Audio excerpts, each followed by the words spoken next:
वाटते की प्रत्यक्षात हजर राहत तरच पुढची सुनावणी होईल? मला वाटतं एक आपण पाहिलं असेल, ज्या रमेश म्हात्रेंनी महिला असो की पुरुष असो दोन्ही डॉक्टर्सवर आणि नर्सेसवर हात उचलला, अतिशय घाणेरड्या शब्दांमध्ये शिवीगाळ केली, तो ऑडिओ मला वाटतं काही सोशल मीडियावर आपण पाहिलं असेल, चॅनल्स दाखवू शकतच नाहीत कारण त्यांना सगळं ते पूर्ण टिंबटिंबच करायला लागेल. पण हे सगळं झाल्यानंतर आम्ही तिथे व्हिजिट केली आणि व्हिजिट झाल्या जाब विचारल्यावर रमेश म्हात्रेंना अटक झाली. पण अटक झाल्यानंतर गृह खात्याने देखील त्यांना हॉस्पिटलमध्ये ॲडमिट कसं होऊ दिलं हे मला माहिती नाही.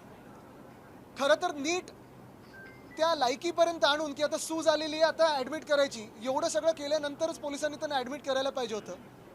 पण ज्या हॉस्पिटलमध्ये तुम्ही जाऊन मारामारी करता, शिवीगाळ करता, ज्या डॉक्टरांवर तुम्ही हात उचलता, त्याच केसमधून तुम्ही पळवाट काढायला जाऊन दुसऱ्या हॉस्पिटलमध्ये लपता. ही काय मर्दांगी आली तुमच्यामध्ये? आणि एवढंच जर असेल तर हात उचलायचाच नव्हता, जाऊन माफी मागायची होती. पण माझी अजूनही मागणी राहील, कारण मुख्यमंत्री महोदयांचे जे गृहमंत्री आहेत त्यांचे हात कोणी बांधलेत मला माहिती नाही. पण एका बाजूला आपण पाहिलं असेल जे गणपत गायकवाड ज्यांनी पोलीस स्टेशनमध्ये जाऊन गोळीबार केला होता ते भाजपचे आहेत म्हणून अजून जेलमध्ये आहेत, आणि हे मिंदे गटातले आहेत म्हणून लगेच त्यांना बाहेर काढण्यात आलं. म्हणजे गृहमंत्री जे मुख्यमंत्री आहेत म्हणजे फडणवीस साहेब आहेत, त्यांचे हात कोणी बांधलेले आहेत हे जरा आपण त्यांना आज विचारलं पाहिजे पत्रकार परिषद जेव्हा ते शेवटाला घेतात तेव्हा. पण अजूनही माझी मागणी हीच राहील की रमेश म्हात्रे यांचं नगरसेवक पद हे बाद केलं पाहिजे, बरखास्त केलं पाहिजे.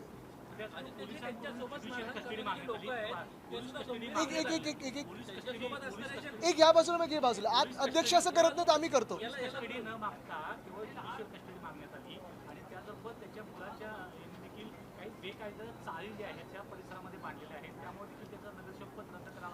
बघा, कोणाही हात उचलल्यानंतर, खास करून सरकारी अधिकाऱ्यांवर हात उचलल्यानंतर 353 तो येतोच ना, नॉन बेलेबल होतं.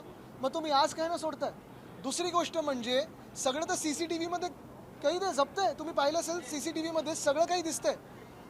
हात उचलला, मारामारी केली, शिवीगाळ केली, सगळं काही ऑडिओ सकट जर त्या CCTVमध्ये असेल तर अजून काय पुरावे पाहिजेत? आणि तुम्ही का त्यांना गृह खातं म्हणून, मी पोलिसांना दोष देत नाही कारण पोलीस हे गृहमंत्र्यांच्याच आदेशावर चालतात, पण त्यांना तुम्ही का हॉस्पिटलमध्ये ॲडमिट होऊ दिलं आणि का बरोबर जी काही 3rd डिग्री द्यायची होती ती दिली नाही आहे अजून? सोबत असणारे जे आहेत ते सुद्धा गंभीर स्वरूपाचे त्यांच्यावर आरोप आहेत.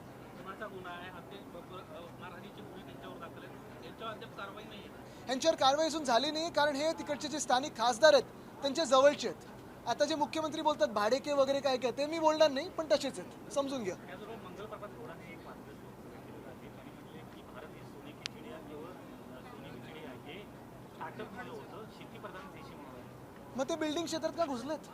करावं त्यांनी स्टार्टअप, करावं की असे शेती, लोढा काय, लोढा ॲग्रिकल्चर, लोढा स्टार्टअप हे पण दिसेल आपल्याला.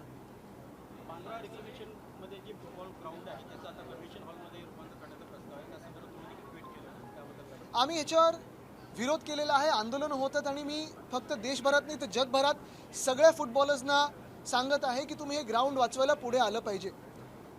जेव्हा मी आता तुम्ही पाहिलं असेल मुंबई फुटबॉलचा अध्यक्ष आहे, गेल्या 10 वर्षामध्ये आम्ही अंधेरी स्पोर्ट्स कॉम्प्लेक्समध्ये जेव्हा आम्ही मुंबई महानगरपालिकेत सत्तेत होतो तिथे एक नॅचरल टर्फ फिफा लेवलचं आम्ही चांगलं फुटबॉलचं मैदान केलं होतं.